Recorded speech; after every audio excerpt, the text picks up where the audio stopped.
My ex-wife's boyfriend is abusing my kids, and the custody hearing isn't until after I'm supposed to bring them back.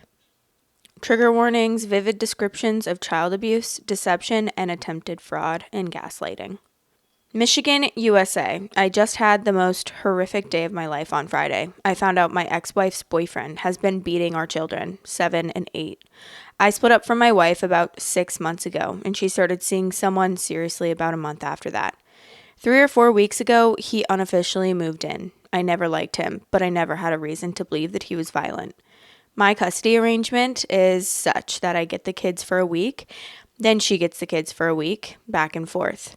I didn't try to sue for full custody at any time because this is totally unprecedented, and I've never known her to be an unfit parent. Raising the children had nothing to do with why we split up, and nothing related to anger, violence, or general carelessness. Friday night, she dropped the kids off, and as usual, she barely made eye contact or spoke to me. I tried to organize an amicable split for the kids' sake, and it went well at first, and then after the papers were signed and assets divided, she wasn't having it. So, usually the routine when she drops the kids off on Fridays around 7 or whenever they finish dinner is we watch the game or play some video games, get a jump start on weekend homework, and then we head to bed. My younger son was really despondent when she dropped him off, and my older was hyper and fidgety, unlike both of them. Usually they're perfectly well-tempered. If anything, my younger son is normally the fidgety one. He has ADHD, and I've never seen him as still and effectless as that day. I asked if everything was okay, and they said yes. So the boys head up to shower, and then they go to their room to change, and I come in to say goodnight and see my younger son's back and chest are covered in bruises. I was half paying attention at first and only caught a glimpse, checking my email and catching it out of the corner of my eye. I asked him to take his shirt off and he panicked. Not like them at all. I was still helping this one in the bath until earlier in the year, and they both would walk around in their boxers all day if we let them, so that raised a red flag right away. To make a long story short, he was covered in bruises on top. I had to step out of the room for a second because I didn't want to break down in front of him, and his legs had prominent lacerations and welts. I asked him what happened, and he kept telling me that he fell. He was definitely coached because he hasn't lied to me that blatantly since he was like 4. I didn't want to press him. My older son finally told me in private what happened. Younger son did poorly on some test, and ex's boyfriend whipped him with a belt. When he cried, the boyfriend just started wailing on him because men don't cry, he said. I'm shuddering even typing that last part. It is the exact opposite of everything and my ex have been teaching their whole lives. And the most traumatic part to both of them was not even the violence of the boyfriend, but that my ex was sitting in the room and did nothing. Without going into detail, because I would just get way too upset, this was not an isolated incident. Just the first time that he left noticeable marks. He'd been hitting both of them, the younger one much more frequently and aggressively than the older one, and told them that if they said anything, they'd never see their mother again because she would lose custody. And my ex backed him on this. I haven't let on to my ex at all because I don't want her to know before I get to the court and sue for full custody. I took photos of every injury. I am so livid. I don't know if I'm more mad at him for attacking my children, my ex for not doing anything, or myself for not putting the pieces together sooner and doing a deeper dive into the man that's living with my kids. I contacted a lawyer that next morning, but he said since the guy technically doesn't live with them, we might not be able to take custody from my ex. He kept his apartment, but according to the kids, he brought a bunch of boxes with clothes over 3 or 4 weeks ago and has stayed over every single night since. He also said once my wife catches wind of my suit, that she might just take out a restraining order on the guy and swear they're broken up while still seeing him on the side once she keeps custody. Knowing that it isn't certain that I'll win full custody, it's taking all I have not to load them into a car, change our names, and never come back. Is there anything I can do in the meantime? My lawyer says at the end of the week I'll have no choice but to send them back to her house. Our court date isn't until Wednesday of next week. They've barely slept the last 2 days. The younger one is afraid to sleep alone and keeps getting into bed with his brother, who is guilt-ridden that he didn't do anything to stop it or speak up sooner than he just gets into bed with me and cries all night.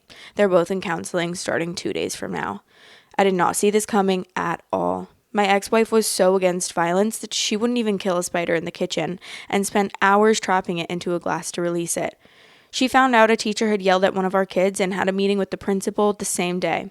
It has occurred to me that this man is abusing her too, and she's under some sort of spell with him and needs help of her own. Once it affects my kids, I don't care about her problems. Only they matter. There's no excuse that will justify her sitting and watching a grown man brutalize my 7-year-old. So basically, what do I do when the end of the week comes and I'm supposed to give them back? I don't want to be charged with kidnapping, however, I'm not bringing them back even if I'm mandated to. And that's as you should. Like, I would not give an actual shit.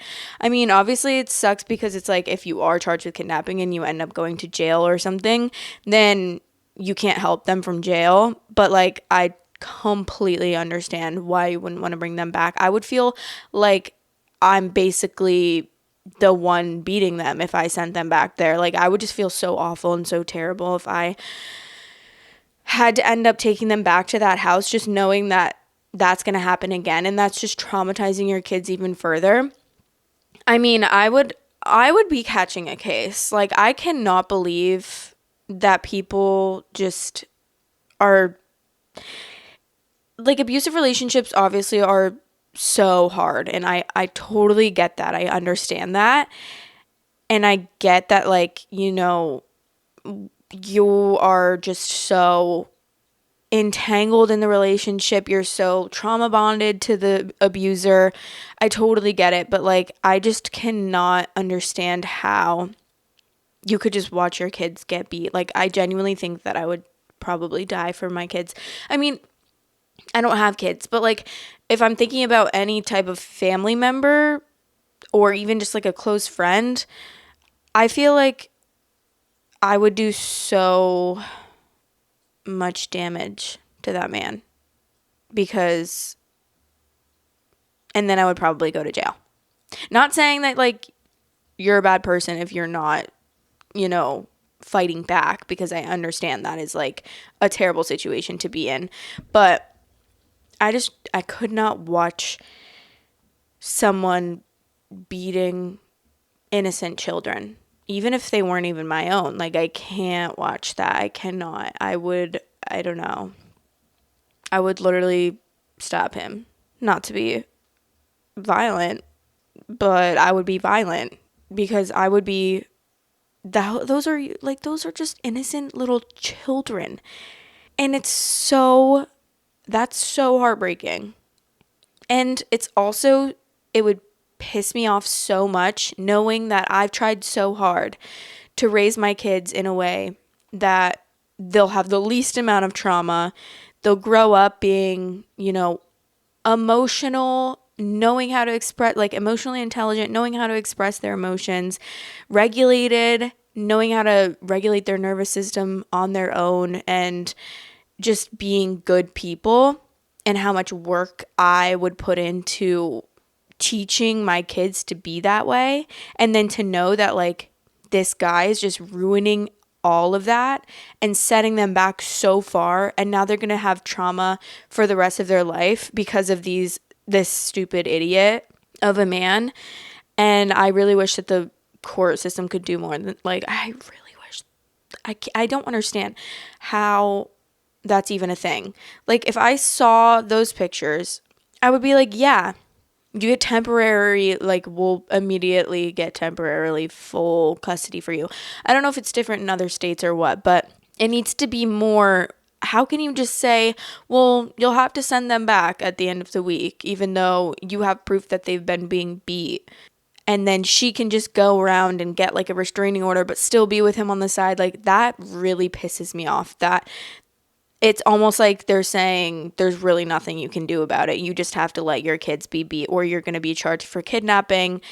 And it's just a lose-lose situation. No, that's not how it should be. Like, how do we fix that? Something needs to happen that's going to help these children and not put them in more danger.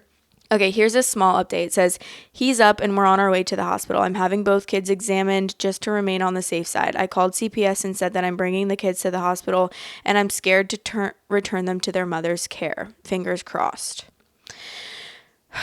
It really makes me so sad because I'm like, oh yeah, when you call CPS, it's like they're supposed to help. But at the same time, I've heard so many stories that, like, how broken the system is, especially within like CPS, that it's almost sometimes impossible for help to be given. And that really stresses me out in cases like this, because what else can you do other than do something illegal? Like, I genuinely feel like sometimes you have no choice.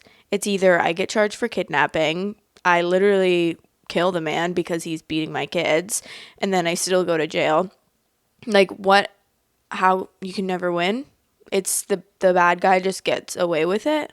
Okay, update 2. My lawyer came to me before I could go to him and told me he worried he didn't have the kind of experience for this case. He's a neighbor who was doing this for almost no money out of the goodness of his heart.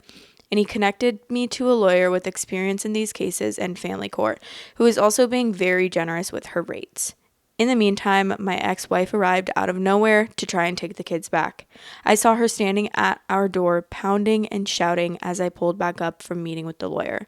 Luckily, I hadn't gone into the driveway yet, and the kids were tuned into their iPads with headphones on, so I just kept driving, and when they realized that we'd passed the house, I just improvised and said, "Surprise, ice cream." I think they intuitively didn't ask why we went to the parlor 3 towns over instead of our usual place. Therapy starts soon, thank God. CPS is heavily involved, and 5 separate reports were made. Mine, my lawyers, the ER doctor, the police were called to the ER, and their school counselor, at the advice of my new, far more aggressive lawyer. The reports are almost definitely what backed the judge into the corner of having to grant the hearing. I'm way too nervous to sleep, and I drove the boys around for 6 hours so they could sleep. The car always conks them right out. Now the oldest is up reading in my bed, and the youngest is curled up with me in his bed. He's asleep, but wakes up every time I try to go check on the older one. They seem calmer. Hoping for good news, and thank you for all the good advice. I now see I really needed that new lawyer, and filing the multiple reports and getting an exam was the best course of action. Well, love that. I'm really glad that there's some motion being made and some action, like actually helping out with the situation. I hope that it only gets better, because I'm really nervous to know. I'm really nervous to read the rest of the updates, because I really am going to be upset if they're not ending well. Okay, here's update 1 the next day. Thank you all for your excellent advice. My lawyer is aware that I'm posting on here and said it's all right, especially since she recognizes she can't make herself as available as she would if I were a regular client through her firm paying full freight. She's been wonderful. The hearing was pushed back by a couple of hours, but we can't leave in case they can see us sooner, so we're waiting now. I'm exceptionally freaked out, but my lawyer seems deeply confident it will be open and shut. The caseworker isn't visiting the house until this afternoon, but apparently she's already visited my ex's house and talked to the boyfriend, and her conclusion from that was to recommend they stay with me. The boys have had some interviews and exams with CPS that sound like they went as well as they could have, and the things that didn't go well will help me get them home and safe. After this process, my next step is an order of no contact on the boyfriend, or a restraining order if I can swing it. We'll have to ask the lawyer. But she agrees we do need to do something official in place to keep him at bay. A buddy is installing a couple of security cameras today. Thanks for those who recommended that. No. I mean, good. But this is really pissing me off, because even though it's like obviously going well and they're helping out, like I love that for them, but it's really pissing me off that this is just even a scenario, that this stupid idiot man is alive. You're pissing me off. Like, why? Why are you alive? Please die. Okay, another update. I have custody until the formal hearing is scheduled. I don't have to bring them back. Their lawyer tried to say the younger one had fallen on cement and rolled down a step, and that's how it happened. When the boys were asked if younger fell and they had no clue what she was talking about, they tripped on some patio bricks but were barely scratched. Their lawyer tried to switch it around and say I'd abused them, and they were trying to do me a favor of keeping it out of court. The judge said, "Counselor, are you out of your mind?" Which my lawyer says is a great sign moving forward. I don't know where they found their lawyer, but he was wearing sneakers. So now we wait for next Wednesday. I'm just relieved there isn't the same clock on it now. Thank you again to everyone. The boys are back in school Monday and doing well. The older fell asleep tonight without the issue for the first time since I got them. I'm very hopeful. Dude, I will never understand. I get being a lawyer is like, obviously you have to take cases that you're going to have to defend people that actually did something bad. But it pisses me off. I don't understand how you can do that morally. And I'm sorry if you're a lawyer that does that. I used to want to be a lawyer so bad. Like, I really wanted to be a lawyer. But I feel like I could never, ever, ever, if I knew, like, oh, this person's definitely beating on their kids, and I went and was like, he rolled down the steps and, like, you know, he hit his head on the stair, and, like, the most impossible thing to ever happen. It's like, oh yeah, okay, sure, that's what happened. I could never morally do that. Even if I'm getting paid the big bucks, like, I don't care. I don't want to be legally sticking up for a child abuser or anyone that is committing a type of crime like that. Like, that would just make me not be able to sleep at night. I don't understand how people can do that. Genuinely, it makes me so confused. It's like you're basically selling your soul for your career and to make money, which I guess a lot of people do anyways, so whatever. But, like, I just don't understand how people can do that and not have a guilty conscience about it. All right, here's another update, and it's 2 weeks later. Sorry for the long delay. It's been a crazy few days. I've barely been checking my emails, let alone Reddit, as wonderful as you all are. Your support has been so critical in getting through this time. So, at first, I did not win full custody. My ex-wife and her bizarre lawyer fabricated evidence claiming that I'd been fired from a previous job for violence, going so far as to forge a letter from a non-existent boss and whole hash of lies. I'm in IT, so I really don't know what she could have dreamed up that would end in physical violence. I was just so flustered and terrified at the initial ruling. My lawyer hadn't seen the fake papers and was a complete shark, not allowing anyone to even leave the courtroom before she understood the reasoning behind the ruling. Once it came to light, there was some sort of evidence she hadn't been privy to. She really dug in, and at the end of the day, I got full custody with my ex getting limited supervised visits, provided the boyfriend is nowhere in sight. And the chance to come back and get more visits if she can demonstrate the boyfriend is no longer living in the house or would ever be around the kids. The other good news is, it seems like the only plus to Icky Sneaker's lawyer is that he's helping her seek some sort of counseling for whatever trauma she personally experienced. My lawyer is following up with seeing anyone responsible for misconduct, including the judge, and making sure that they are dealt with appropriately. I have the kids now. That's all that matters. They're still in school in her town where I lived with her and when we were married. And the end of the year is close, but next year I'm going to move them to my district. It's all on her now. All that matters is that the boys are home. I'm glad that she's getting help. I can only hope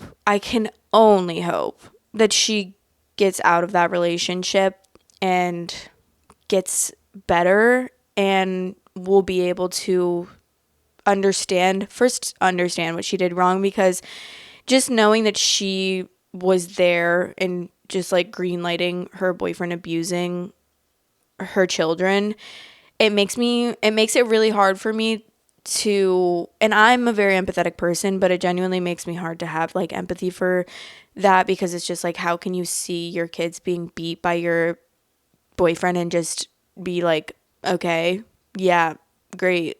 I'm sure she didn't like seeing it, but I don't know, it just is so hard for me to understand, because I just can't imagine not doing anything about it. I just can't imagine it's genuinely, it hurts my heart so much. So it really is hard for me to be like, obviously I feel bad for her and I don't want her to be going through that kind of relationship, but once your kids are involved and your kids are getting beat and it's just so hard to, like, because what I was going to say is, I really hope that she can see why that was wrong when she gets out of that relationship and that trauma bond is broken, and she can see, like, how she did something so terrible and how that was wrong. Love you guys so much. Thanks for watching. Please like, comment, and subscribe.